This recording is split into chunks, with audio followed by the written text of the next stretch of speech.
Hello everyone, I'm requiesco and here to review some contemporary digital art. As a little disclaimer in the beginning, there's neither right nor wrong in art. Everything is subjective at the end of the day.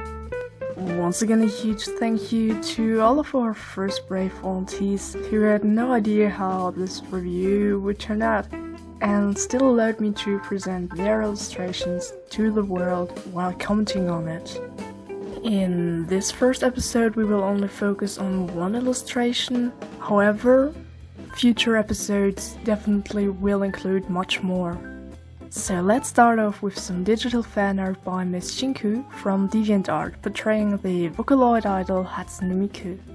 As we can see, the artist stayed mostly true to the original color palette, but went a little further towards the more vivid spectrum. This, combined with the very dynamic and colorful line art, and the merely present implication of texture, adds to the overall cartoonesque style. However, these rather energetic colors do not ultimately contribute to the relaxed ambient the artist was presumably going for, in my opinion. Choosing more washed out and maybe even a little darker colors could have helped to relieve the tension eventually, because it would have removed the conflict between the stable pose and the both bright and vibrant hue, which, to me at least, communicates action and movement.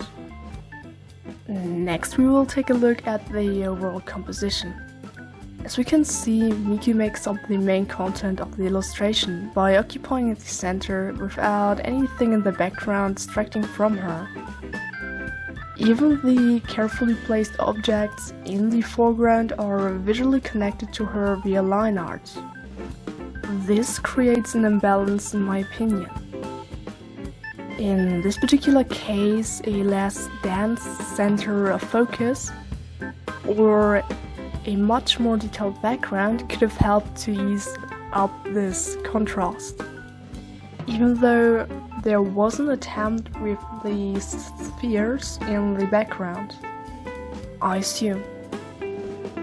Regarding the pose, I noticed that the content in the foreground is kinda triangular, in the sense that Miku's head makes up the top of the triangle and the bottom stays connected to the floor, which further contributes to the stability. But when it comes to eye movement, however, things get a little more confusing. The face works as a great eye-catcher, but after this information has been processed, it's not quite clear where the eye is supposed to move, because everything's so close together. However, I'm fully aware that it might just be me and no one else actually agrees with me in this particular point. Luckily, the next part is a little clearer. While analyzing the illustration, I was reminded of the 16th century painting Goethe in the Campagna by Johann Tischbein.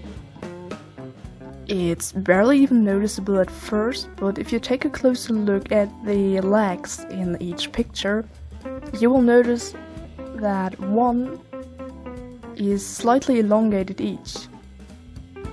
This is so relatable, and I actually don't want to point too much attention to it, because it does happen even to the best of us. On a positive note, 3 out of 4 limbs are absolutely magnificent, and there's some solid perspective going on here. The risk of unintentionally breaking proportions seems to increase by the complexity of the aspired pose, which in this case was definitely a risk worth taking. It's always nice to see artists experimenting instead of staying at the same level when it comes to poses, angles and perspectives. However, because of this creative act, I consider it much more of a pity that the objects do not blend in with the background and seem to be kind of floaty. Due to the lack of shade in this area, and the lack of line art in the background, which is kinda off style. But there is definitely an understanding of shading here in these highlighted areas.